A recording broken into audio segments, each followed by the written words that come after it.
So, how does an experimental album recorded in an abandoned movie theater by a band of avant-garde weirdos end up as a blueprint for later post-punk, indie rock, and yes, even hip-hop? It's simple. Can's fourth album, Ege Bamyasi, didn't follow the rules. So today we'll pull apart the album's twitchy rhythms, its beautiful chaos, and connect the dots straight from Can and Krautrock to Radiohead, LCD Sound System, Beck, and even Kanye West. Let's talk about it. To appreciate just how weird Ege Bamyasi sounded, let's zoom in on 1972. The musical landscape was dominated by two kinds of rock. Number one, big beard energy. Think Led Zeppelin's guitar epics and prog rock bands with 14-minute flute solos. Or two, glitter and personas. David Bowie was Ziggy Stardust. Mark Bolan and T-Rex. Everyone was fabulous and way prettier than you were. It was all getting pretty theatrical. But while the US and the UK were building the Church of Rock and Roll Excess, something altogether stranger was brewing up in West Germany. Meanwhile, in Dusseldorf, the British press called it Krautrock because subtlety wasn't their strong suit. These were German post-war kids trying to scrub away their past history with experimental sound. Out went the blues scales. In came tape loops, motoric beats. I'll explain that in a minute. Lots and lots of synthesizers. Motoric is the style of a 4/4 beat used by a lot of krautrock bands. It's a driving rhythm, like da da da da da da da da da da da da da, which gives the impression that you're driving or moving forward. And this beat gave the impression that you were driving along the Autobahn. This style of beat was invented by Can's drummer, Jaki Liebezeit. Motoric means motor skill, and it implies a forward momentum. Just think of Kraftwerk's Autobahn and the rhythm sounding like you're fahren, fahren, fahren auf der Autobahn. Bands like Neu, Faust, and Kraftwerk weren't interested in playing rock music.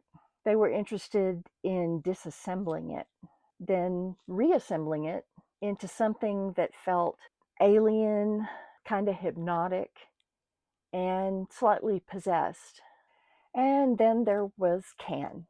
If most rock bands came across like gangs or cults, Can was more like a misfit think tank. Can formed in Cologne in 1968, and this is not your average rock and roll garage rock origin story. On bass was Holger Schukai, who trained under actual avant-garde wizard Karl-Heinz Stockhausen. Holger technically played bass, but his true love was magnetic tape, editing it, looping it, probably whispering a little pillow talk to it. Then you had Irmin Schmidt on keyboards, another Stockhouse student with a classical background. He had a tendency to get into chess duels mid-recording. The guitarist, Michael Karoli, was the youngest member of the group. He was about a decade younger than the rest of the members. And he was a Beatles and psychedelia enthusiast. And holding this entire operation together was Jaki Liebezeit, a drummer who had been playing free jazz and got tired of the chaos. He became the inventor and high priest of the motoric beat. He and Klaus Dinger from Neu. were the originators of this. The motoric beat was a dead, steady 4/4 beat that gave the impression of forward motion. It sounded as if it was programmed by a drum machine, but it wasn't. It was humans. Jaki was well known as the human metronome. Plus, his name in English means Jaki Love Time. Wow, chicka, wow, wow. By 1972, Can had leveled up with a Japanese street busker they had found in Munich named Damo Suzuki. Damo did not sing in any known language. He vocalized, he vibed, he turned syllables into percussion. He used his voice as an instrument. Honestly, you never knew if he was singing, casting spells, or ordering lunch. And this eccentric band of brainiacs walked into their studio, which was in an abandoned cinema that was stuffed with military mattresses for soundproofing, and tried to make an album. The Ege Bamyasi sessions weren't real efficient. Irmin Schmidt and Damo Suzuki kept disappearing to play marathon chess tournaments, which held up recording. Michael Karoli, the guitarist, ended up in the hospital with an ulcer. They were so behind schedule that the very last track, called Soup, a 10-minute sonic meltdown, was written and recorded the night before the album was due. No edits, no do-overs. Ege Bamyasi tracks in at just under 40 minutes. No filler, no skits, no song about someone's ex-girlfriend ruining the vibe. Just raw, restless sound. Track number 1 is called Pinch. And this is starting in the deep end. It's a tribal drum groove, random yelps from Damo, and a rhythm section that's doing surgical precision. You'll either be hypnotized or a little bit scared. The next track is Sing Swan Song.